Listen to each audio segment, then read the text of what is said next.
So we have a global heart vision.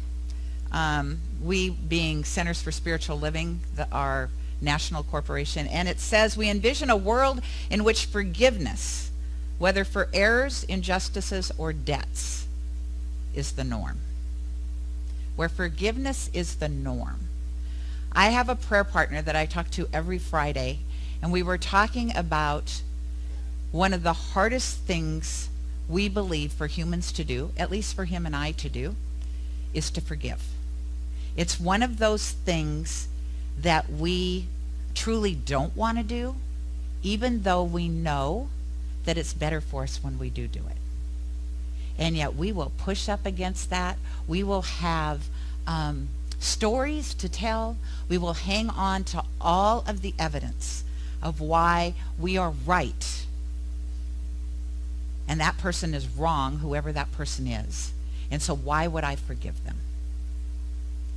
And the thing is, when you take that approach, why would you forgive them? Right? And yet you have to take the approach, it's not about them. It's not about them. Forgiveness is entirely about you and your energy and how you want to be in the world. And if you haven't forgiven somebody, what has happened is, no matter how big the offense, no matter how right you are, when you can't forgive somebody, it hardens your heart. If it hardens your heart, it's going to harden your arteries. They say when we don't forgive, when we carry that burden, because that's that burden of I don't like, I'm going to keep myself separate from. It does a lot of physical and spiritual damage to us. It does damage to our physical beingness when we become hardened. And spiritually, it keeps us separate from humanity. And so forgiveness is about becoming one with all things everywhere, including those that we believe have done us wrong, even those people. So Lily Tomlin, I love this, says forgiveness means you're finally going to give up hope for a better past. Think about that. Forgiveness means I'm going to give up hope for a better past. That I'm actually going to own, yep, you know what? That's my past. Those people did this. I'm going to forgive them anyway. Because I want to live a better life. And that is part of the foundation of this philosophy and who we say we are as a community. We are a community founded on unconditional love. If that is true, then we have to be a community that forgives. We have to be individuals that forgive. Because if we don't, then we're out of integrity with who we say we are or who we say we want to be in the world. And so forgiveness is that gateway, if you will, to proving to ourselves and to each other that there's something bigger than us. There is that playfield of the divine that we all live in, every single one of us. Regardless of where we go to church, regardless of what religion we practice, who we choose to love, how we vote, any of that, we're all in this together, every single one of us.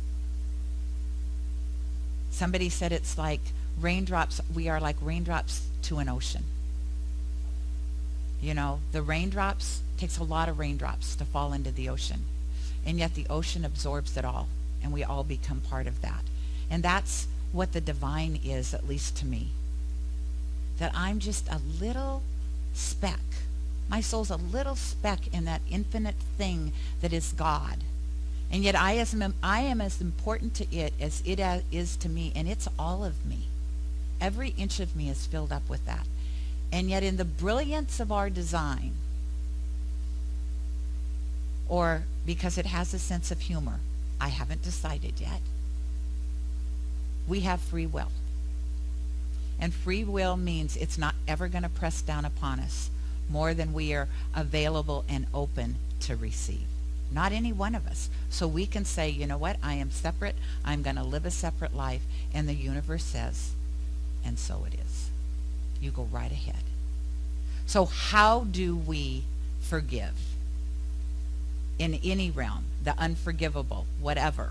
How do we do that? First of all, and I'm going to use the word forgive, because Reverend Susie used to do anagrams all the time, and I kind of picked that up from her. So F is face the facts. Face the facts. And what I mean by that is, if you have had a disconnect from somebody in your life, and you are blaming them, it takes two, right? It takes two. You're not going to be able to clean up their side of the street. You just can't. You can hope, you can pray, you can wonder, you can delight, you can make up stories about what they're doing, what they're saying, what they need to do, but it's not about them. So face the facts means facing your side of the issue. What did I have to do to how did I draw this to me? What's my responsibility in this dynamic? Because every single one of us holds some responsibility. And then when we find that, forgiving ourselves first.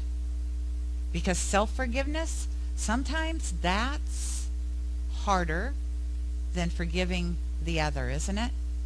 Because we have more stories about ourselves that are damning and less than perfect. We tell those stories, or at least I do, or I used to tell those stories to myself all the time. And all that does is keep me stuck in where I am. So you need to forgive yourself. And then figure out a way to forgive the other. And so the O, oust the anger. And that might take some time, right? So I told you the story about Edwene Gaines. I've shared that before. And how she started to forgive her now ex-husband when she went through the process of him walking out on her when she was 8 months pregnant. I'm checking to see the ages of everybody in here. I think we're good. She literally said, we're not, I forgive you, you SOB. That's how she started her forgiveness process. Every day. Because she knew what was important, that she forgive him, and she knew that she needed to be real about where she was. And where she was when she was 8 months pregnant was, yeah, there's not a lot of forgiveness going on here. You left me. I'm pregnant. You wrote terrible journals about me and then left them in the house so I could find them. You have to start somewhere. So start, if you're still angry, start with your anger. And start to forgive through your anger, because you need to get the anger out. You need to get it out. And how do you do that? Remember the offense. What did she just say? Really? You want me to remember? Yes, I do. And here's how I want you to do it. I want you to take out a piece of paper, and I want you to write down exactly what this person has done to you. Everything. Write it down. And then I want you to read it over and over and over again until it's out of your body, because you're hanging on to it. And then what I want you to say,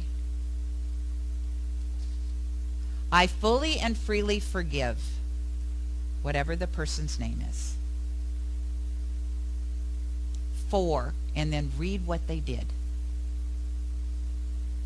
Boy, when I do this with, well, I'll just say with my sister, because we all know right now I'm a little unhappy with my sister. I've got a list, and yet I want to release her, because that frees me up. That gives me more space. So read it until I can feel the shift. And this is what practitioners do when they pray. The first two steps of prayer: recognizing God is, and then recognizing if God is, and God is all there is, then I am one with everything I have said God is. That's how practitioners start. Do you know that when we practice prayer, we are not supposed to move out of those two steps until we feel a shift? And what the shift is is the divine pushing the ego into the background. All of that chatter that goes on. You say this until all of that chatter stops. And then you take the piece of paper, you go to your sink, you take a match or one of those little fire starters, and you light it on fire and say, I let you go. Bless you. Bless you. Because it's much easier to let somebody go than to do the other practice that I've told you about that Reverend Susie gave me. And anybody that I can't forgive, go out and pick a boulder or a rock as big as the offense that they did against me and carry it around in my pocket. She told me this when I first found Science of Mind. Do you realize how big my pockets would have had to have been? Pretty big and pretty heavy, hard to move. And so you have a choice, because you want to release these people so that you're free. That's why you want to release them. And sometimes I know it's hard. It is hard. But give, which is the G, give them the benefit of the doubt. Because you really don't know their story, do you? You don't know why they have behaved the way they've behaved. You can make up as many stories as you want to about why somebody has done something the way they've done it. But unless you have sat down and really talked to them, really had a in-depth conversation, how they were raised and what they think, and most of us don't do that, you have no idea. And even after the conversation, you still have no idea what they're really thinking. None of us knows what another person is thinking, ever. We make a lot of assumptions. Oh, that person's smiling at me. They must like me. Oh, that person is scowling. Oh, I must have just said something that upset them. We make up those stories and we don't know. You know, I had somebody one day say to me, well, you walked right by me and you didn't say good morning. I thought you were mad at me. Like my husband says, my slow speed is probably 100 miles an hour.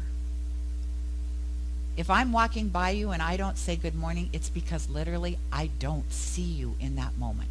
I am moving too fast. I am practicing slowing down. It's still a practice with me.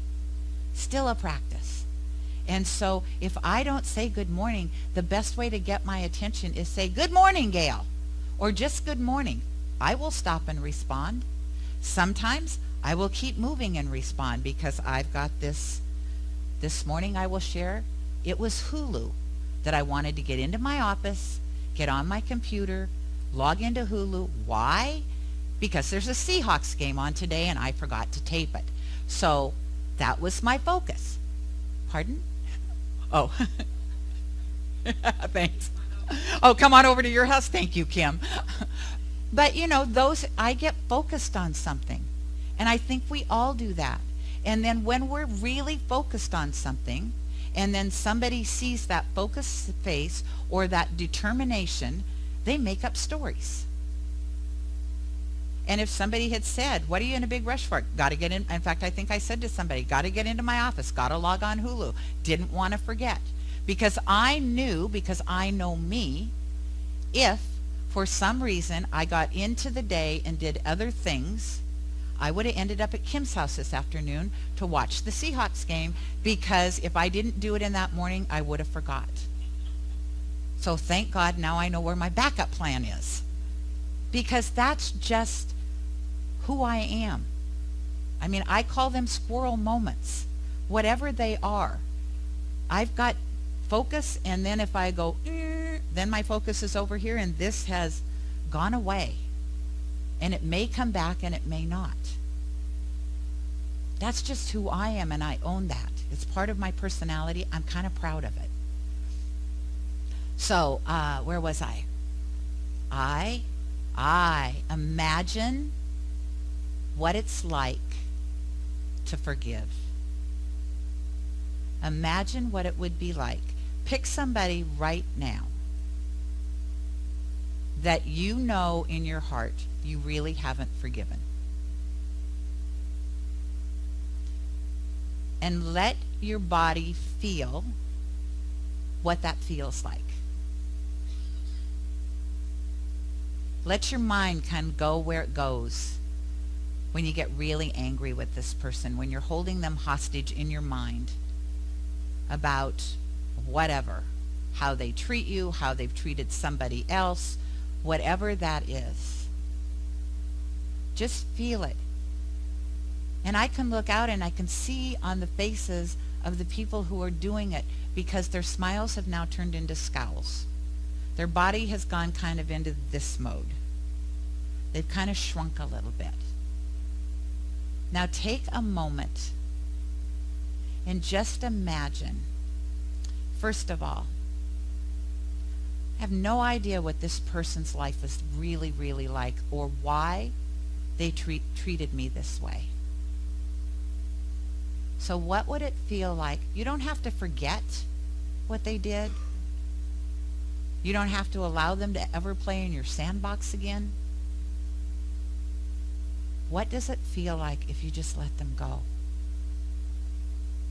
Just in your mind's eye now, just say goodbye, thank you. I'm going to watch you walk away.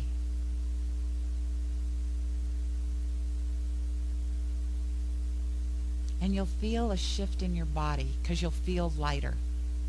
You've taken one of those rocks from your pocket and you set it down on the ground where it belongs in the first place.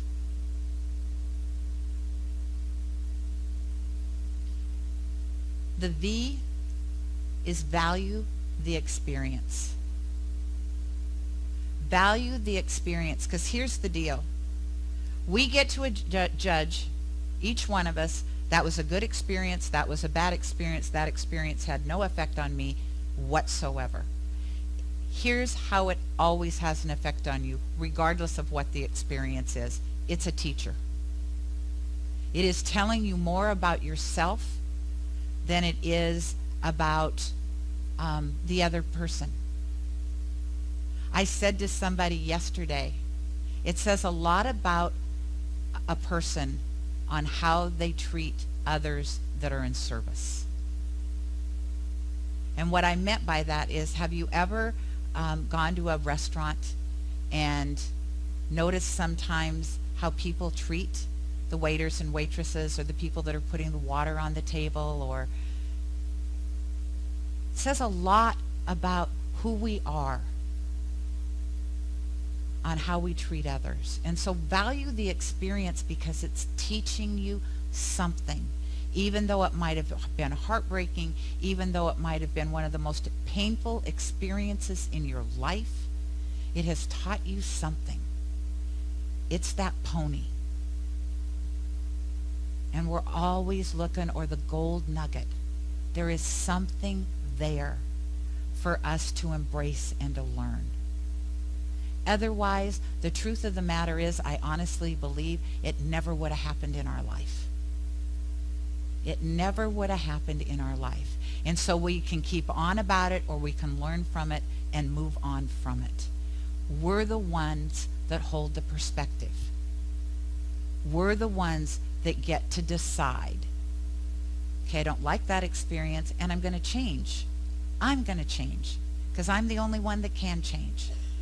I can pray, and I can talk, and I can demand that somebody else change, and they're not going to unless they want to. And what I have to understand is their path is their path. And I may be able to interrupt it sometimes if I really throw a temper tantrum about something, and yet the truth of the matter is they'll get right back on their path. They got to figure this out for themselves. So you need to really value the experience and then figure out for yourself, how am I going to relate to this so that I can truly forgive this person with every fiber of my being. And then the last is to embrace forgiveness. Oh boy. And what do I mean by that? How many of you, even though you may have been in this philosophy, Randy's been here since he was a small child, how many of you still have people to forgive? Even Randy. That's what I mean by embrace forgiveness. This is a practice. You could forgive everybody based on the process I gave you. Everybody. You could forgive them, and tomorrow, I swear, you will probably find somebody to get a little angry with and then start letting them crawl across your mind with their dirty little feet. It's a process because it's an experience, right? So before we pray, I'm going to just go through these again quickly. Face the facts, right? Own your side of the street. Oust the anger. You can't forgive if you're going to stay mad. So start with forgiving yourself for being angry. Start with forgiving yourself for allowing this person to make you angry. Just a thought. Remember the offense. That is a practice. Don't remember the offense and don't do the practice, because then you're just living in the story. If you're going to remember the offense, truly write the person's name down, write the offense down, keep reading it until you feel a shift in your body, and then burn it and let them go. Give everybody the benefit of the doubt. Give everybody the benefit of the doubt. Everybody. And I will, it's one of those things, like I have said before, with me, where I get to practice this philosophy the most is when I'm driving on the freeway, which means I need to give other people the doubt when they're driving. It's a practice, like I said. It's a forgiveness practice I do all the time. And then imagine what forgiveness feels like. What would your life look like and feel like if you quit holding these people, places, or things hostage in your life? What would that look like and feel like? How much more space would you have? How much more compassion would you have? How much more loving would you be?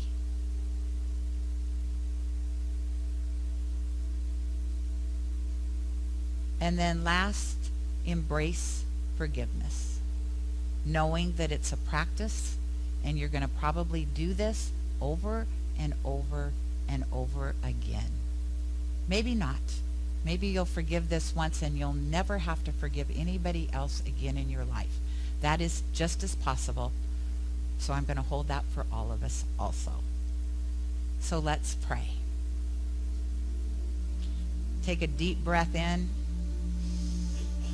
Feel and own the fact that we are living, breathing organisms in this infinite field of possibilities that I choose to call God, that is known by many names and in some religions by no name at all. That each one of us has our place inside that infinite realm. None of us is outside of it. Every single person, thing, animal belongs in the consciousness of the divine. Ernest Holmes used to say there is not a spot that God is not. So if that's true, all of us belong there. And so it is from that place of belonging and knowing that the compassion, the love, the wisdom, the intelligence that is God, is me, is all of you, is all things everywhere. We aren't separate. That is the illusion. We are one. That is the reality. We are one living, breathing organism together. And so it is from that place of oneness and knowing that I speak my word for all of us right here and right now, that this week we choose, if we want, to practice forgiveness, to really sit down with who are we holding hostage, and really understanding who are we allowing to hold us hostage, and how do we break that?